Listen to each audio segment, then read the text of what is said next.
Salut, c'est Marco de Top for Phone. On se retrouve aujourd'hui pour la vidéo de test du Wiko Lenny 4, le mobile que vous voyez tout de suite devant vous. Un mobile qui est donc la quatrième génération, comme son nom le laisse supposer, la quatrième génération du Wiko Lenny. Quatrième génération du Wiko Lenny, et on vous a déjà présenté le premier, le deuxième, le troisième et désormais le quatrième du nom. Donc à chaque fois, chez Top for Phone, on teste de façon exhaustive les Lenny. Et du coup, le Wiko Lenny, c'est un mobile qui est un mobile entrée de gamme. On est sur un téléphone qui est même moins cher qu'un entrée de gamme, on est même sur un téléphone low cost. Il est vendu au prix maximum conseillé de 99,99 €, donc on est en dessous de cette fameuse barre fatidique des 100 €. On est donc en face d'un mobile low cost qui possède de bons points malgré tout. Vous allez le comprendre, il y a peut-être effectivement certaines concessions à faire, mais il y a quand même pas mal de bons points qui viennent militer en faveur de ce téléphone comme étant un bon low cost, un bon entrée de gamme, un bon téléphone pas cher. Le Wiko Lenny 4, on va déjà faire le tour du propriétaire. On va regarder ce à quoi il ressemble. C'est un téléphone qui est décliné déjà, autant vous le dire tout de suite, en plusieurs coloris. Donc ici, on est sur la version la plus sobre, celle que je vais dire volontairement la plus sobre, qui est la version noire. Il existe aussi ce téléphone en or rose, en or doré, or jaune, et en bleen. Alors le bleen, le fameux bleen qui est la couleur corporate phare de Wiko, qui est un peu ce vert bleu turquoise, là, ce bandeau, vous le voyez en bas, c'est cette fameuse couleur bleen. Et on retrouve également ce téléphone en couleur vert, le vert tout court. Voilà. Donc ce téléphone est décliné en 5 coloris différents. Les 5 sont disponibles au même prix, un maximum conseillé, et c'est un téléphone qui est doté d'un écran, on le voit ici sur sa face avant, d'un écran de 5 pouces, donc ce qui est un grand standard. On est sur un téléphone qui est un petit peu finalement le standard du marché, en termes d'écran, écran de diagonale de 5 pouces. Ce qui fait qu'au final, il a des dimensions qui restent elles aussi dans les bonnes normes. Rien de très étonnant là-dessus. On est sur un téléphone qui fait 14,5 cm de long, 7,2 cm de large et 0,9 cm d'épaisseur. Donc c'est dans la bonne norme. Le tout pour un poids de 177 grammes. Bon, là aussi, on est à peu près dans la bonne norme. On est peut-être un petit peu lourd que la moyenne, mais ça reste tout à fait cohérent, tout à fait acceptable. Alors, si on continue le tour du propriétaire, sur sa face avant, donc un écran de 5 pouces, au-dessus un écouteur, un capteur photo frontal, le marquage Wiko, en dessous 3 touches sensitives, elles ne sont pas tactiles dans le sens où elles ne sont pas intégrées à l'écran, elles sont en dessous. On a la touche retour, la touche multi-fenêtre, multitâche, et la touche accueil. Voilà, donc les trois ici ne sont pas rétroéclairés. Ce téléphone dispose bien, je vous rassure, d'un témoin de charge, donc probablement d'une lettre de notification. Sur le côté droit du mobile, absolument rien, pas de bouton. Sur le dessus du mobile, connecteur micro USB grand classique, accompagné d'un jack 3.5. Sur le côté droit du mobile, on retrouve le bouton on-off ainsi que le bouton de contrôle de volume plus-moins. En dessous du mobile, l'entrée micro primaire. À l'arrière du mobile, le capteur photo dorsal, accompagné de son flash LED, le marquage Wiko qui est dans la masse, c'est une bonne note. On retrouve également la grille du haut-parleur avec un petit picot. Ce fameux petit picot là qu'on reconnaît déjà depuis 2010, qui permet soi-disant de décoller le téléphone d'une table quand on le pose pour éviter que le haut-parleur n'ait un son étouffé. Bon, dans la réalité, ça marche jamais. Ça n'a jamais marché, ça ne marchera pas plus aujourd'hui. On retrouve également une petite fente. Alors, où est-elle cette petite fente? Elle est là justement, qui permet de retirer le cache-batterie.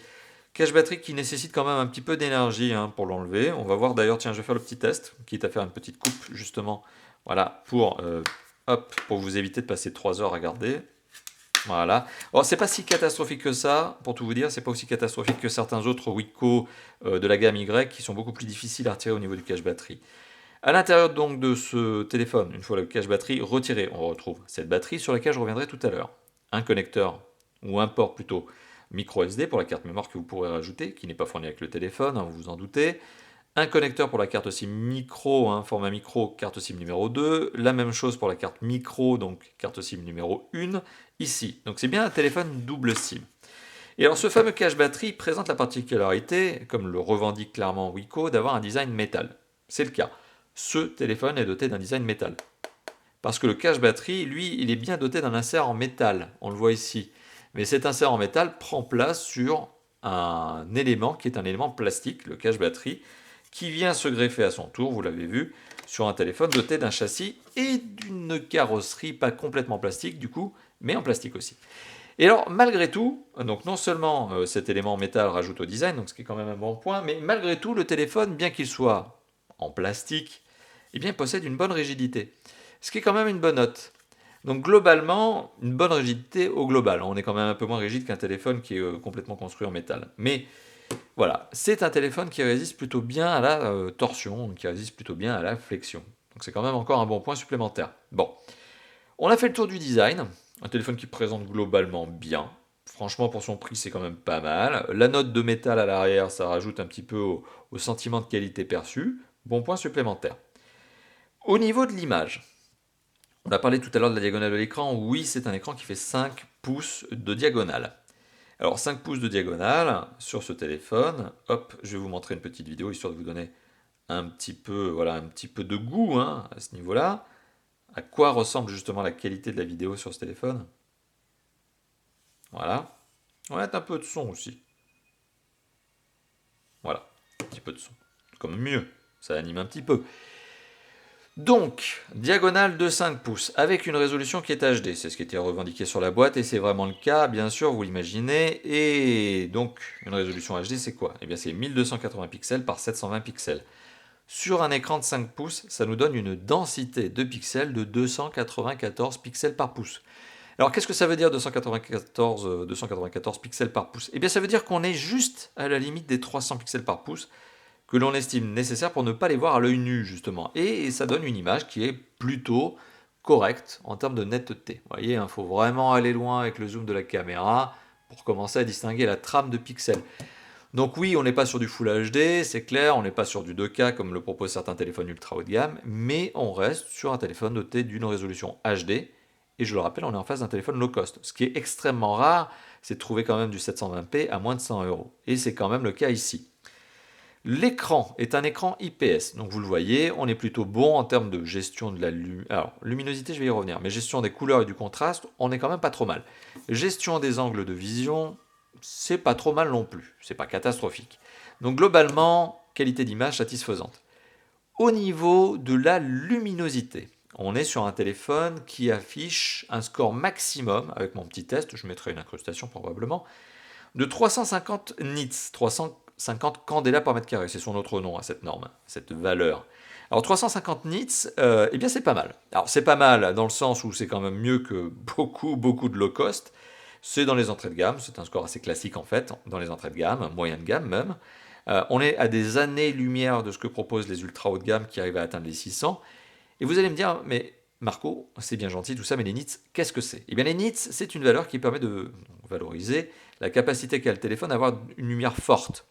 Et c'est utile notamment quand vous êtes, par exemple, à l'extérieur avec une forte lumière du soleil. Quand vous êtes exposé au soleil, eh bien, si les nits fournis par le téléphone sont nombreux, en nombre élevé, valeur, eh bien, vous allez pouvoir avoir une meilleure lisibilité au soleil.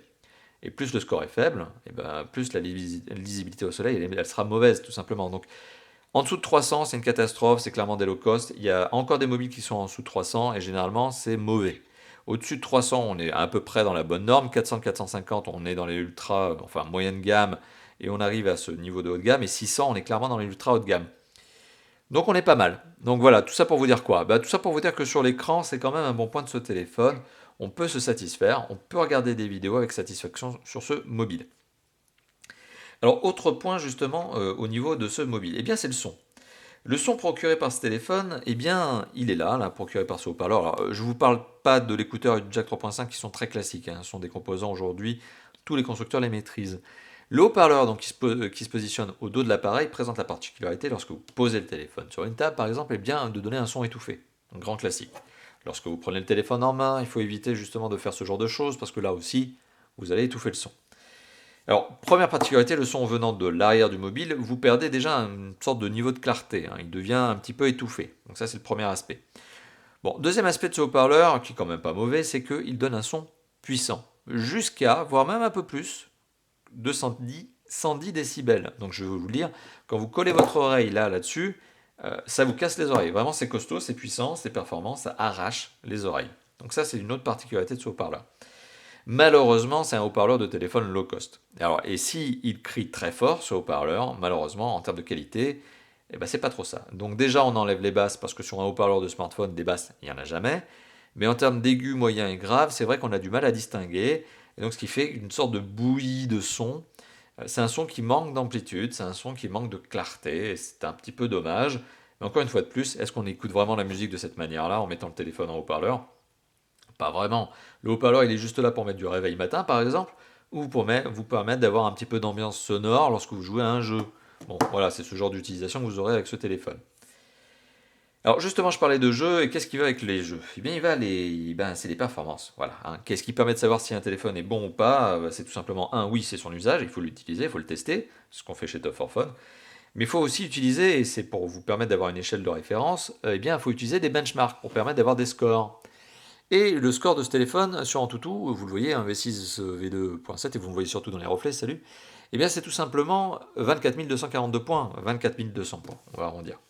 Alors 24 200 points, c'est le score d'un téléphone entrée de gamme. Alors en 2014, c'était des bons téléphones. En 2015, on arrivait encore à avoir des téléphones sympas en moyenne gamme, voire même parfois à la limite du haut de gamme, à avoir 24 000 points. Bon, vous l'avez compris, avec le temps, eh bien, les composants évoluent, forcément. C'est comme dans l'informatique, au fur et à mesure du temps qui avance, les téléphones deviennent de plus en plus puissants. Et ce qui était satisfaisant en 2014 le devient de moins en moins en 2017 et en 2015-2016. Bon, vous m'avez compris sur cette notion-là. On est clairement ici en face d'un téléphone qui est un entrée de gamme, un low cost, oui, 24 200 points, c'est vrai que c'est pas brillant de nos jours. Quand on sait qu'il y a des téléphones qui arrivent à dépasser les 200 000 points, bon ok, il valent 800 balles, mais quand on arrive à savoir qu'il y a des téléphones qui dépassent les 200 000 points, on se rend bien compte que l'évolution technologique, elle est là. Les téléphones sont de plus en plus puissants. D'un autre côté, j'ai envie de vous dire, mais est-ce que cette puissance sert à quelque chose? Pas forcément. Avoir aujourd'hui un téléphone qui affiche 200 000 points sur Antutu, ça ne sert à rien. Parce qu'aujourd'hui, les éditeurs de jeux 3D, les éditeurs de grosses applications n'ont aucun intérêt à faire des logiciels justement qui ne marchent que sur une partie du parc de smartphones qui existe. Donc du coup, finalement, ces éditeurs de jeux et d'applications ont tout intérêt à être larges, à pouvoir vous permettre, vous, potentiel acheteur de ce Lenny 4, eh bien, d'utiliser leurs applications et leurs jeux. Donc du coup, qu'est-ce qui se passe ici? Eh bien, c'est qu'on a quand même un téléphone qui est capable de faire tourner des jeux 3D. Alors, je mettrai probablement une incrustation Real Racing Free si je ne l'oublie pas, mais on a bien un téléphone ici capable de faire du jeu 3D de bonne manière. Alors, de bonne manière, oui, j'allais dire de bonne manière, oui, avec une image qui est plus ou moins fluide en fonction du nombre d'éléments 3D qui sont à afficher. Et alors d'ailleurs, sur Epic Citadel, ce fameux benchmark qui permet de savoir si, et là je mettrai aussi une incrustation, qui permet de savoir si le téléphone est véloce ou pas, et bien sur Epic Citadel, finalement, on s'en sort pas trop mal. On a ici un téléphone qui est capable donc d'afficher, je vais y arriver, hein. Alors ça c'est vraiment Antutu, c'est le drame d'Antutu dernière génération. On a l'impression qu'il faut appuyer 10 fois pour qu'il fonctionne. Bon, vous m'avez vu galérer. Je reviens sur Epic Citadel. Epic Citadel donc permet d'avoir un score moyen, qui est loin d'être mauvais d'ailleurs, de 45,4 images par seconde en niveau haute qualité. Hein, vous n'avez pas le mode ultra haute qualité sur ce téléphone, c'est haute qualité en Epic Citadel. Ça vous permet d'avoir une idée d'une image fluide. Voilà, oui, l'image est fluide en fonction du jeu, en fonction de sa gourmandise en ressources 3D. Alors c'est sûr que les derniers titres 3D, ils vont pas avoir 45 images par seconde et ils arriveront tout juste à avoir une image fluide. Alors en termes de composants, et c'est ce qui permet à ce téléphone forcément de fonctionner correctement ou pas, on a ici un processeur qui est un MediaTek MT6580, on le distingue ici la référence, qui est un 32 bits, ça parlera aux connaisseurs, accompagné d'un processeur graphique qui est un Mali 400MP. Bon, ça c'est du grand classique ce couple-là. Ce sont des composants qu'il faut le dire, hein, ils sont un peu datés. Alors le processeur de calcul, c'est un donc MediaTek, vous l'avez compris, 4 cœurs, cadencé à 1,3 GHz. Cette plateforme technique que je suis en train de vous montrer est extrêmement connue chez Wiko. Elle a été déjà utilisée depuis de nombreuses années, elle a été utilisée sur de nombreux modèles, c'est donc pas le premier modèle, c'est pas la première fois qu'on voit cette plateforme technique chez Wiko. Le même, eh bien je vais dire triptyque. Pourquoi? Parce que maintenant je vais vous parler de la mémoire vive. La RAM, la mémoire vive de ce téléphone, eh bien, il y en a pour 1 giga. 1 giga, c'est pas mal, ça permet de bien s'en sortir en multitâche. Ça fait pas des folies, mais c'est quand même pas mal. Et de nos jours, c'est devenu un minimum. Donc clairement, sur ce téléphone, on n'est pas trop mal. Alors, il y a quand même un point supplémentaire lorsque je parle de performance qu'il faut vous indiquer. C'est notamment la mémoire de stockage. Alors, il y a un jeu. Les constructeurs le font, pas méchamment, ils le font comme tout constructeur informatique d'ailleurs. Ce téléphone a 16 Go de mémoire de stockage. C'est ce que revendique la marque. C'est vrai, c'est totalement vrai. Et encore une fois de plus, comme les constructeurs informatiques, comme tous les constructeurs de smartphones, c'est toujours la même chose. Vous avez bien 16 Go de mémoire de stockage dans ce téléphone, sauf que lorsque vous allumez le téléphone pour la première fois, il y a le système d'exploitation, il y a aussi une règle de conversion qui vient dedans, il y a les mises à jour et tout ça. Donc à la fin du premier démarrage, sur les 16 Go, vous en avez à peu près 9 qui sont disponibles. Alors 9 Go, c'est quand même pas mal. C'est quand même pas mal, ça permet d'installer des gros jeux, ça permet d'installer des applications. Un gros jeu comme Real Racing Free, c'est entre 1 et 2 Go de mémoire de stockage disponible consommée par le jeu. Donc voilà, vous avez une idée aujourd'hui de ce à quoi correspond cette mémoire de stockage et ce qu'elle permet de faire. Alors, il y a quand même une bonne note chez Wiko, et ça on apprécie parce que Wiko est quand même l'un des rares, si ce n'est peut-être, non, j'allais dire le seul, non, non, c'est l'un des rares. C'est l'un des rares constructeurs à permettre d'installer les applications et les jeux sur la micro SD.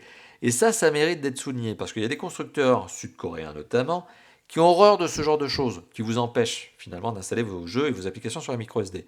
Bon, bah ok, c'est très bien pour eux, mais c'est très pénible pour nous utilisateurs. Du coup, ce téléphone permet bien d'installer les jeux et les applications sur la micro SD. Et une carte micro SD aujourd'hui de 32 Go, c'est même pas une vingtaine d'euros.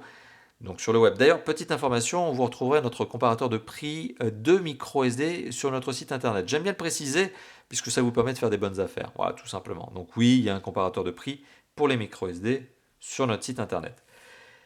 Alors je vous ai parlé de la mémoire de stockage, je vous ai parlé des performances, maintenant on va parler de la connectivité. Et pour ce faire, pour illustrer mon propos, même si c'est pas tout de suite que je vais en parler, je vous mets cette notion de capteur. Bon, je vais y revenir sur les capteurs.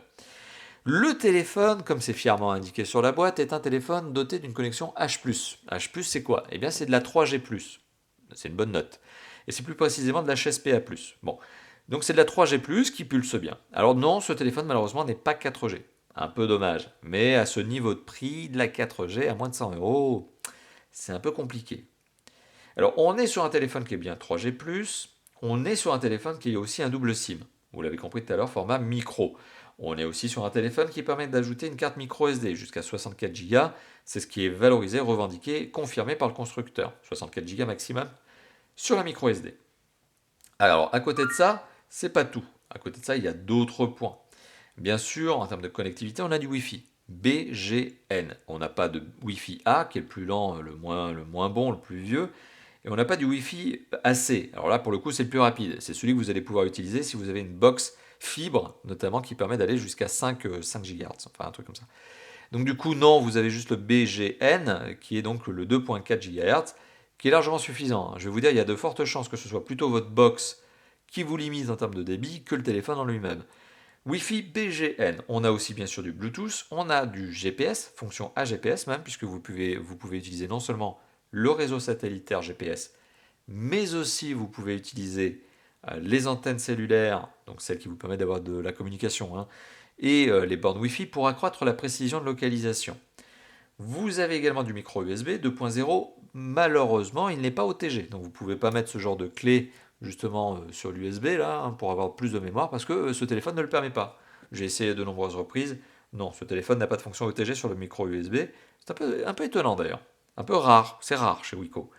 On a aussi un téléphone ici qui est doté de la radio FM. Bon, pour la radio FM, il faut brancher le kit piéton en guise d'antenne. Un grand classique, tous les téléphones le font. Mais du coup, oui, vous avez aussi une radio FM. Alors, maintenant, qu'est-ce qu'il y a au sujet des capteurs? Alors vous allez le remarquer, au sujet des capteurs, on est bien loti et pas trop bien loti. C'est pas une catastrophe non plus, faut pas déprécier le téléphone. On est bien donc sur un téléphone qui a un capteur de luminosité. C'est quand même pas mal à souligner parce qu'il y a des téléphones qui sont plus chers que celui-là qui ne l'ont pas. On a de l'accéléromètre, on a de la boussole, on a du capteur de proximité, mais malheureusement, on n'a pas de gyroscope. Alors qu'est-ce que ça veut dire? Ça veut dire que si vous voulez faire de la réalité augmentée ou de la réalité virtuelle, malheureusement, ce ne sera pas avec ce téléphone. Tout simplement, vous ne pourrez pas faire de la réalité augmentée sur Pokémon Go avec ce mobile, mais vous pourrez quand même malgré tout jouer à Pokémon Go. Et vous ne pourrez pas faire de la réalité virtuelle. D'un autre côté, faire de la réalité virtuelle avec un téléphone low cost qui affiche en 720p, c'est pas forcément une idée très heureuse. Donc du coup, oui, on n'a pas de gyroscope, ce qui est un peu dommage. On n'a pas de on a la boussole, qu'est-ce que j'allais dire? On a la boussole, bien sûr. On a du capteur de luminosité, on a du capteur de proximité qui sont souvent des oublis, qui sont parfois, des oublis chez d'autres constructeurs, sur des téléphones plus chers en plus. Et on n'a pas malheureusement, et c'est pour ça, voilà, c'est ce petit fail que j'ai failli faire, on n'a pas de capteur d'empreinte digitale. Oui, j'étais en train de reprendre mes notes, j'allais dire une bêtise. On n'a pas de capteur d'empreinte digitale, mais sur un téléphone, encore une fois de plus, à moins de 100 euros, clairement, on peut difficilement le demander. C'est quand même un peu trop demander à un téléphone à moins de 100 euros. Sur un téléphone à 200 euros, oui. Sur un téléphone à 100 euros, quand même, il faut être raisonnable. Le composant capteur d'empreinte digitale, il a un coût. Donc du coup, on a fait le tour de la connectivité à un détail près, sur lequel j'aime bien m'attarder avec vous, et vous êtes de plus en plus nombreux, notamment en train de regarder les vidéos de Top 4 Fun, peut-être vous qui êtes en train de regarder cette vidéo, vous êtes de plus en plus nombreux à être vigilants à cette notion. Cette notion, c'est laquelle? Eh bien, c'est le DAS, c'est le débit d'absorption spécifique. C'est ce qui permet de valoriser la capacité qu'a le téléphone à émettre peu ou beaucoup d'ondes lorsque vous l'utilisez en données, en data, donc lorsque vous l'utilisez en voix, en SMS. Alors, il y a une norme à ne pas dépasser en Europe, je vous rassure, ce téléphone est largement en dessous. Mais il est tellement en dessous d'ailleurs qu'il a un score qui est tellement bas qu'il en est même impressionnant. Ce téléphone figure parmi les meilleurs élèves du marché en 2017 sur le DAS. 0,149 watts par kilo à la tête, c'est son score. Bon, 0,853 kg par watt par kilo, pardon, au corps, mais ça c'est une autre norme. Enfin, en tout cas, c'est toujours la même norme, mais c'est une autre manière de calculer, c'est un autre point. Retenez le score à la tête, 0,149 watts par kilo, c'est bas, c'est très très bas. Et c'est donc ce qui permet, je vous l'ai dit, ce qui permet à ce téléphone de se placer parmi les meilleurs élèves aujourd'hui du marché. En 2017, c'est un excellent score. Alors on n'a pas fini le test, non, non, non, non, non. Prenez votre temps, regardez la vidéo de Top 4 Fun, puisque comme vous le savez chez Top 4 Fun, on va dans le détail. Nous on ne fait pas des vidéos de 5 minutes et hop c'est fini, vous ne savez pas ce que fait le téléphone à la fin. Nous on fait des vidéos qui durent entre 20 et 30 minutes. Plutôt 30 d'ailleurs en général. Bon, parenthèse faite, maintenant qu'est-ce que je veux vous dire? Eh bien ce téléphone est doté d'un système d'exploitation, ce qui est un peu normal. Système d'exploitation qui est Android 7.0. Donc on est bien sur, on va dire, la grande dernière version, grand public on va dire. Parce que la 8.0 a été officialisée, donc celle qui s'appelle Oreo, mais elle est encore très rare à trouver, très rarement, peu fréquemment trouvée sur les smartphones. D'ailleurs, peu sont-ils à pouvoir être mis à jour en 8.0. Mais bon, passons. On est donc sur Android 7.0 Nougat, c'est comme ça qu'il s'appelle, le N de Nougat. Sur lequel, ce système d'exploitation, Wiko a collé sa surcouche. Très classique. La même surcouche, à peu de choses près que l'on connaît depuis fin 2015, et que je vous ai montré, eh bien forcément à l'occasion de tous les tests de Wiko que j'ai pu vous montrer. Alors du coup, je vais y aller très rapidement, on est sur un système d'exploitation qui est efficace, sympathique, performant. C'est Android. Sur lequel Wiko a mis sa surcouche, sympathique, simple, efficace.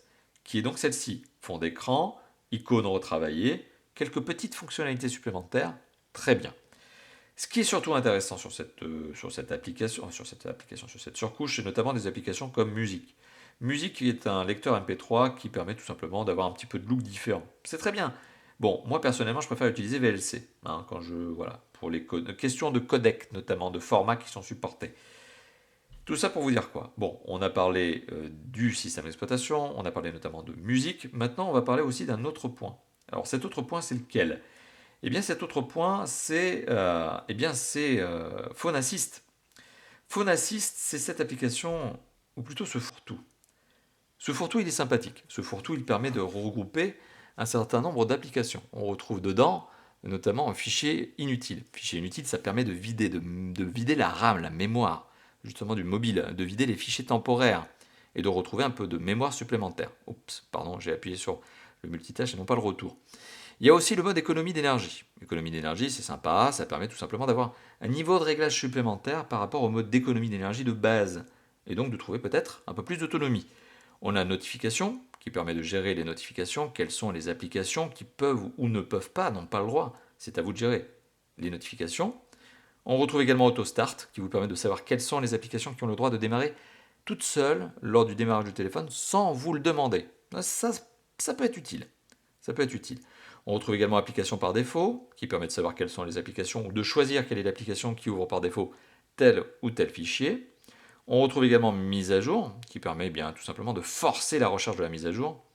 Voilà, donc là, il cherche une mise à jour potentielle, mais il n'y en a pas, parce que le téléphone vient tout simplement de le mettre à jour. Et il y a autorisation, qui permet de savoir quelles sont les autorisations que vous donnez, que vous avez accordées pour chacune des applications installées sur ce téléphone. Phone Assist, un très bon, moi j'appelle ça fourre-tout, c'est pas négatif, cette notion de fourre-tout, elle n'est pas négative, au contraire, c'est un fourre-tout, oui, il y a plusieurs choses sympathiques dedans, je viens de vous les montrer. Et alors parallèlement à ça, il y a une autre notion, qui chez Wiko a tendance à m'agacer sans m'agacer plus que ça. Qu'est-ce que c'est? Eh bien c'est tout simplement le fait que ce téléphone, il vous permet, ou en tout cas il vous suggère, c'est plutôt cette notion-là, lors du premier démarrage des applications supplémentaires. C'est-à-dire que vous allez retrouver une série de panneaux successifs proposés par Wiko. Je mettrai probablement une incrustation là aussi pour vous présenter la chose. Vous allez vous retrouver avec une série de panneaux qui vont vous proposer d'installer ou de ne pas installer, vous avez le choix, des applications et des jeux supplémentaires. Ok. Alors on pourrait se dire que c'est une bonne attention de la part de Wiko que de vous proposer des choses, des applications, certes. Mais n'y voyez pas non plus uniquement de la philanthropie de la part de Wiko. C'est pas uniquement de la gentillesse, c'est parce que Wiko a des deals, en toute logique, avec ses éditeurs d'applications. Bon, donc d'un côté, ça a tendance à m'agacer parce que j'ai pas besoin qu'on me suggère des applications. J'ai pas besoin d'avoir ces panneaux, ça me sert à rien. Moi, bon, après, je suis un petit peu un utilisateur avancé, peut-être comme certains d'entre vous, mais que tu me suggères ou pas des applications, je m'en moque, puisque finalement, je sais très bien lesquelles je vais installer dans mon téléphone lorsque je l'installe pour la première fois. Lorsque je le démarre, je sais ce que je veux installer dedans. Je sais qu'il faut que j'aille dans le Play Store et je vais faire mon choix. Mais ça, c'est parce que, effectivement, comme vous l'avez compris, j'ai un usage, peut-être comme le vôtre, avancé. Maintenant, un utilisateur lambda qui commence pour la première fois, c'est peut-être son premier téléphone, son premier smartphone. Oui, il va peut-être trouver des suggestions intéressantes. Particularité, les suggestions, vous allez pouvoir les installer, bien sûr, et elles vont devenir des applications, on va dire, quasi natives, mais vous pouvez quand même les désinstaller, heureusement. Et les applications que vous voyez en haut, là, justement, font partie de ces applications natives que l'on m'a proposé d'installer ou pas. Et j'ai le choix de les désinstaller. Donc finalement, c'est ce que je voulais vous dire. C'est un peu agaçant d'un côté parce que je n'ai pas besoin qu'on me suggère des choses, mais d'un autre côté, oui, j'ai le choix de ne pas les installer non plus. Et ça, c'est au contraire de certains constructeurs qui ne le font pas, justement, qui vous forcent à installer des applications natives. Donc c'est pour ça que je vous le dis, d'un côté, ça m'agace, mais d'un autre côté, je préfère quand même Wiko et sa stratégie, justement, sur cette installation suggérée d'applications, et justement, qui n'est pas forcée, au contraire de certains constructeurs qui abusent vraiment sur cet aspect-là.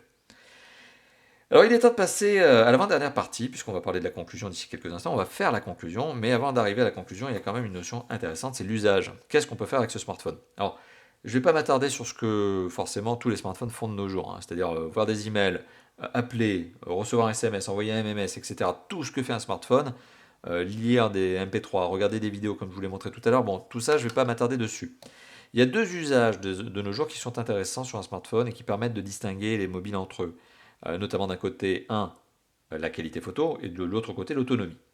Alors pour la qualité photo, je vous l'ai montré tout à l'heure, on est sur un capteur dorsal de 8 mégapixels. Donc on est sur un capteur photo dorsal 8 mégapixels accompagné de son flash LED, autofocus. L'autofocus se positionne pas trop mal, papillonne pas trop, ça va. Alors la qualité photo obtenue avec le capteur dorsal n'est pas géniale. Ça reste un 8 mégapixels, mais c'est un 8 mégapixels qui peine énormément et qui en plus a énormément de mal à gérer la luminosité. Forte luminosité, il est en panique. Faible luminosité, il est en PLS. Donc c'est clairement un résultat photo qui va être, on va dire, moyen. Très moyen quand on prend en considération le prix de ce téléphone. Quand on ne prend pas en considération le prix de ce téléphone, ce qui est absurde en soi, c'est clairement un résultat qui est déceptif. C'est pas bon. Mais quand on prend en considération le prix de ce mobile, moins de 100 euros, bon, dans l'absolu, on accepte. On accepte ce genre de qualité photo. Le capteur photo frontal. Salut à la caméra. Alors pour le coup, le capteur photo frontal, ok, il prend bien les photos. Là, vous l'avez vu, il a mis un coup de flash. C'est le display tout blanc là, qui devient tout blanc. L'écran devient tout blanc pour essayer de mettre un coup de flash en fait, parce qu'il n'y a pas de flash ici. C'est l'écran qui devient tout blanc. Bon, il est rapide. C'est un 5 mégapixels, mais c'est la même chose. Il a une qualité photo qui est pas forcément bluffante. Quand on prend en considération encore une fois de plus le prix de ce téléphone, on va dire que ça passe, mais quand on oublie le prix, ce qui est encore une fois de plus, je le répète, complètement absurde, puisque quand on prend un téléphone, qu'on regarde un téléphone, il faut bien savoir, il faut bien garder en tête le prix du mobile, sinon on ne peut pas comparer deux téléphones ensemble, on ne peut pas comparer un téléphone qui vaut 100 euros et un téléphone qui vaut 800, c'est idiot. Et bien là pour le coup, si on oublie le prix, ce qui est absurde, je le répète, et bien du coup on est insatisfait, c'est pas bon. Voilà, donc c'est pas un photophone, clairement pas. Vous ne pouvez pas vous vanter sur cet aspect-là. Mais c'est un téléphone qui a des capteurs qui sont cohérents par rapport au prix du téléphone. Et voilà, donc il ne faut pas s'étonner. Pour l'autonomie. Alors l'autonomie, bon, elle est un petit peu meilleure que celle du Lenny 4 parce que tout simplement on a une batterie qui est un peu plus grosse. J'ose espérer aussi qu'on a un petit peu d'optimisation logicielle sur ce téléphone. Malheureusement, et c'est assez étonnant, malheureusement sur ce téléphone, on a une consommation énergétique qui n'a pas été bonne. On est en présence, et j'ai été justement testeur pendant un petit moment quand même de ce mobile. plusieurs reprises la fameuse heure de vidéo, ce que j'utilise comme niveau d'échelle, échelle de référence. Une heure de vidéo avec ce téléphone, c'est 24% de batterie consommée. C'est au-dessus de ce que l'on a l'habitude d'avoir, c'est-à-dire plutôt du 20%. C'est pas dramatique en soi, mais c'est clairement ici un téléphone qui, lorsque vous allez le pousser dans ses retranchements, à savoir donc lorsque vous allez le faire tourner, notamment avec de la vidéo, notamment avec des jeux 3D, eh bien c'est un téléphone qui ne va pas pouvoir dépasser la journée avant d'être rechargé. Donc vous allez le recharger le matin et vous allez le recharger le soir. Sauf si vous avez un usage très modéré du téléphone, que regarder des vidéos et jouer à des jeux 3D, ça ne vous intéresse pas.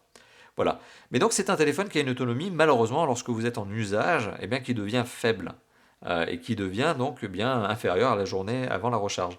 Ce qui est un petit peu dommage. Et c'est un problème que l'on avait déjà connu sur la génération Y de l'année 2016 et que malheureusement, malgré la taille de la batterie qui grandit, la capacité a grandi de 500 mAh, c'est pas rien, malheureusement on est toujours un tout petit peu en dessous de la normale, sans l'être de façon aussi importante que ce qu'était la génération précédente. Donc il y a quand même ici une amélioration par rapport à la génération précédente, le fameux Lenny 3, qui s'était d'ailleurs malgré tout très bien vendu, qui avait été un best-seller.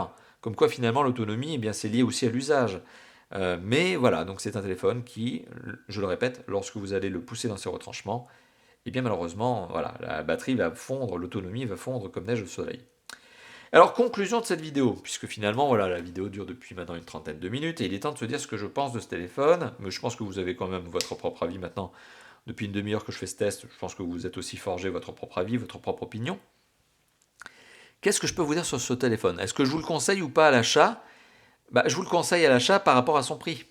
Clairement, si vous avez un budget limité parce que vous ne voulez pas mettre trop d'argent ou parce que vous ne pouvez pas mettre trop d'argent, toutes les raisons sont valables, eh bien, lorsque vous ne voulez pas ou vous ne pouvez pas mettre trop d'argent dans votre mobile, ou parce que c'est votre premier mobile et que vous n'avez pas envie d'acheter un mobile cher, on ne sait jamais, vous allez apprendre, ou parce que finalement vous n'avez pas envie d'acheter un mobile cher parce que vous ne voulez pas vous le faire voler ou vous ne voulez pas le casser, etc. Il y a plein de raisons. Si vous avez un budget limité, eh bien, ce téléphone est un choix intéressant parce que pour son prix, eh bien, il a quand même pas mal de bons points. Et finalement, les seuls points qui sont un peu dommages, voilà, c'est un peu triste, c'est dommage.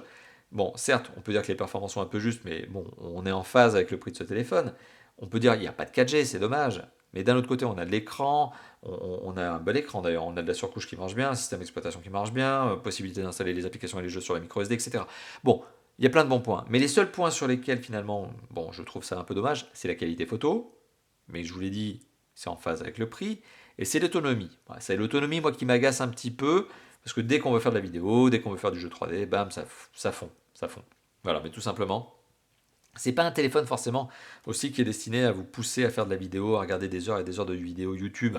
C'est peut-être pas l'usage que les utilisateurs donc, vont avoir de ce téléphone, parce que c'est pas vraiment pour cet usage-là que ce téléphone est fait. Ce téléphone est un bon rapport performance, bref, on va dire spécification-prix. Voilà, il est cohérent, il est homogène pour son prix. C'est un téléphone qui est un low cost intelligent. C'est un téléphone qui n'a pas fait de bêtises en mettant un écran super résolution avec des performances trop faibles. Vous voyez, donc on sent qu'il y a une cohérence ici et l'usage globalement est intéressant. Voilà, voilà. Donc je ne peux pas dire autre chose que ça. Ça reste un téléphone intéressant pour son prix. Voilà. Donc, merci d'avoir regardé cette vidéo. Il va être temps de se laisser. Si vous avez aimé cette vidéo, je vous engage tout simplement, bien sûr, à lâcher le petit pouce bleu. Ça, c'est si vous êtes sur YouTube, vous pouvez mettre un petit pouce bleu, ça fait toujours plaisir. Vous pouvez aussi lâcher un petit commentaire, que ce soit sur notre site ou sur YouTube. Il y a une zone de commentaires en dessous de la vidéo. Lâchez-vous, faites-moi plaisir. Et si cette vidéo vous a plu et que vous voulez en voir d'autres, et que vous voulez voir d'autres tests, d'autres déballages, d'autres interviews, etc., et être informé, sachez que vous pouvez vous abonner à notre chaîne YouTube. C'est un petit bouton qui se trouve sur la vidéo qui s'appelle +1 abonnement. Et bien c'est tout simple. C'est un abonnement gratuit, bien sûr, vous l'imaginez. Et en plus, ça vous permet d'être informé, comme je vous l'ai dit il y a quelques instants, des nouvelles vidéos. Et ça, c'est quand même pas mal. Hein? Bon. Allez, sur ce, on se laisse. Et moi, je vous dis à très bientôt pour d'autres tests, vidéos de déballage, etc., etc., interviews, présentations, vlogs, live, etc. Plein de vidéos, comme d'habitude, chez Top 4 Fun. Allez, à bientôt. Ciao, ciao.